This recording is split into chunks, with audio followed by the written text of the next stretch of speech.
J'avais mis en place, j'avais invité nos lecteurs à vendre la paire Euro-GBP. C'était un choix technique, mais également en fait en fonction basée sur les fondamentaux. Parce que moi aussi, je pensais que, comme pour l'euro-dollar, eh bien, vu qu'il y a une normalisation de la politique monétaire au Royaume-Uni, de la Banque d'Angleterre, je pensais que la livre sterling allait se renforcer contre l'euro qui devait, à mon sens, se déprécier. Sur cette paire, j'ai eu raison. Et depuis, en fait, cette paire de devises peut baisser davantage. Je pense que c'est tout à fait légitime de voir davantage de pertes sur l'euro-GBP. Maintenant, l'euro-yen, eh bien, quand on parle de l'euro-yen, l'euro n'est pas du tout baissier contre le yen. Mais c'est normal parce que justement, on parle d'une devise, donc le yen, qui a chuté l'année dernière, qui reste quand même sous pression sur le long terme parce que vous avez une banque centrale au Japon qui mène, qui est entrée dans cette fameuse guerre des devises. Donc vous parlez donc de l'euro qui jusqu'ici ne se déprécie pas parce que justement la Banque Centrale Européenne n'a jamais réellement mis en place un vrai programme d'assouplissement comme la Fed, comme la BEJ, et donc l'euro-yen monte. Donc pour vendre l'euro, pour dire que l'euro il est cher ou il est dans une tendance baissière, il faut faire attention sur quelle paire de devises vous parlez. Parce que maintenant on arrive sur l'euro-dollar, et donc c'est là où justement j'ai envie de parler de la stratégie que Nicolas Chéron a correctement suivi, que j'ai mis en place. Je le remercie justement de m'avoir écouté, parce que justement l'euro-dollar, d'après moi, il risque d'entrer dans une dynamique baissière. C'est difficile de le dire parce que je le dis depuis 5 mois maintenant, et à force de voir l'euro-dollar chaque fois remonter vers ses sommets, je commence à me poser des questions.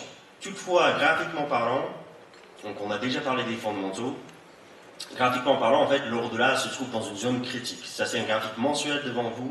Vous constatez donc cette zone entre 1,38 et 1,40. C'est justement là, en fait, la zone sur laquelle nous sommes depuis octobre dernier.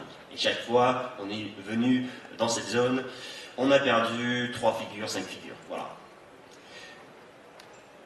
Alors, le problème avec l'euro-dollar, c'est qu'on parle de l'euro, oui, ok, mais on parle également de dollar. Alors, au premier trimestre, le dollar était baissier, et il est toujours en fait. Pourquoi? C'est parce que justement il y avait un événement qui n'était pas du tout anticipé par les marchés, c'était l'hiver. L'hiver qui était quand même dur aux États-Unis, des tempêtes de neige, qui donc finalement, cet hiver rude, a pénalisé l'économie américaine. Donc selon les premières estimations de croissance aux États-Unis, on avait une croissance nulle, quasiment nulle aux États-Unis au premier trimestre. Il y avait des ventes de logements donc neufs, comme vous voyez ici, qui ont chuté, également des ventes de logements existants. Et donc, en fait, vous avez un marché de l'immobilier pénalisé par, justement, l'hiver. Difficile de dire aujourd'hui si ça va continuer. Il peut y avoir, effectivement, des effets qui vont durer encore quelques mois.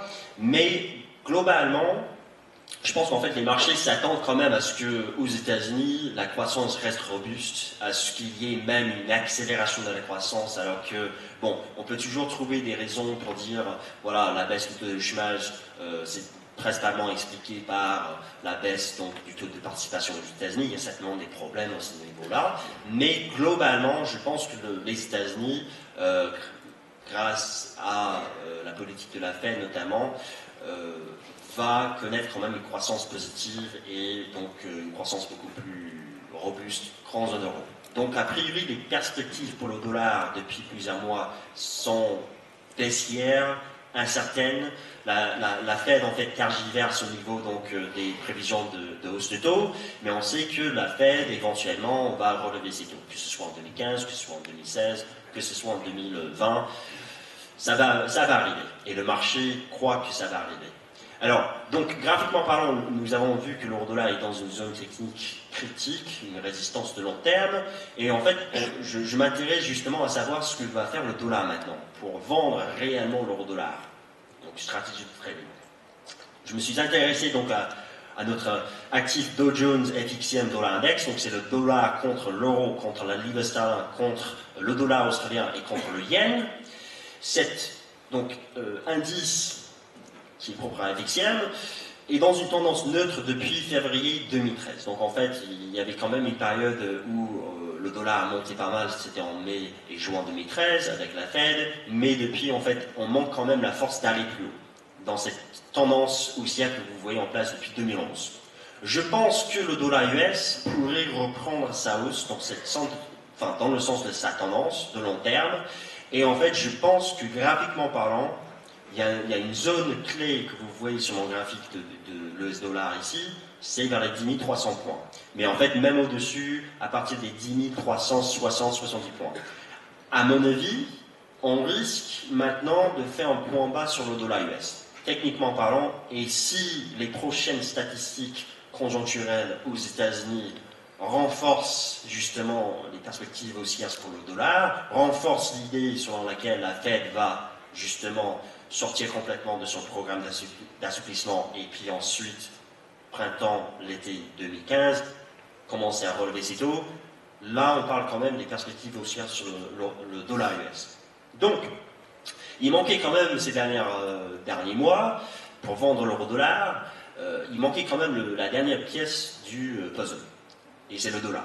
Est-ce que le dollar va monter? Moi, je pense qu'il risque effectivement de faire un point bas, et donc l'euro-dollar pourrait avoir déjà fait un point haut sous les 1,40. Donc, voici le graphique hebdomadaire de l'euro-dollar. Force est de constater que nous avons des résistances techniques. Vous avez déjà vu la zone des 1,38 à 1,40. Et là, en fait, lors de la dernière intervention de la BCE il y a quelques semaines, vous avez une résistance, donc cet oblique que j'ai tracé avec les flèches en rouge, qui a été testé proprement. Et il commence à avoir des signes, je dirais, un infléchissement de cette tendance de l'euro-dollar. Aujourd'hui, nous cassons, et ce sera confirmé, les 36,50, ce support hebdomadaire, et vous avez des supports plus bas vers les 1,35, encore plus bas vers les 1,33,50, et donc il pourrait y avoir une tendance baissière qui commence à se mettre en place. Donc pour vous les traders, très honnêtement, j'ai parlé à Nicolas Chéron hier, j'ai même mis sur notre site delifix.fr hier une stratégie de trading sur l'euro-dollar, donc des stratégies de vente. En regardant les niveaux de Fibonacci que vous pouvez tracer facilement, ce sont donc les niveaux de Fibonacci qui se trouvent dans mes précédentes analyses, et j'ai proposé donc une stratégie de trading sur l'euro-dollar, sachant qu'on était dans un range. Je voulais soit vendre les rebonds vers la médiane du range, ou même sous les 1,40 de nouveau, ou bien profiter d'une cassure confirmée des 1,36, 40, 50, ce qui arrive aujourd'hui, pour justement prévoir la suite. Donc, c'est-à-dire une baisse de l'euro-dollar vers les 1,35, et puis on verra. Mais je pense effectivement que l'euro-dollar, je reviens sur ce graphique mensuel, je pense que l'euro-dollar là, cela me rappelle l'euro-GBP en juillet 2013. Et je pense qu'en fait, ce n'est qu'une question de temps avant que l'on voit éventuellement la politique donc attendue de la BCE se mettre en place. C'était une question du dollar US qui ne montait plus. Et si le dollar US fait un point bas, comme je pense qu'il est techniquement possible ici, eh bien, l'euro-dollar pourrait enfin amorcer sa grande phase baissière que chez les FX on prévoit depuis maintenant 5 mois. Bon, voilà, je pense que vous avez déjà vu Nicolas Chéron vendre l'euro-dollar, je pense que vous avez compris, j'espère, les fondamentaux en zone euro et donc notre stratégie de trading préférée sur l'euro-dollar. Moi, je pense que même si l'on devait rebondir, aller chercher de nouveau les 1,40, je commencerai à vouloir, encore une fois, mettre en place une stratégie de vente de long terme. Si vous avez des questions concernant donc, cette stratégie, si vous avez des questions concernant les fondamentaux dont a parlé Philippe Dechter ou moi, eh bien, moi je serai là pendant la période de la pause déjeuner pour vous répondre. Et donc, je pense que là, on va justement prendre cette pause. Et je vous remercie énormément de nous avoir écoutés.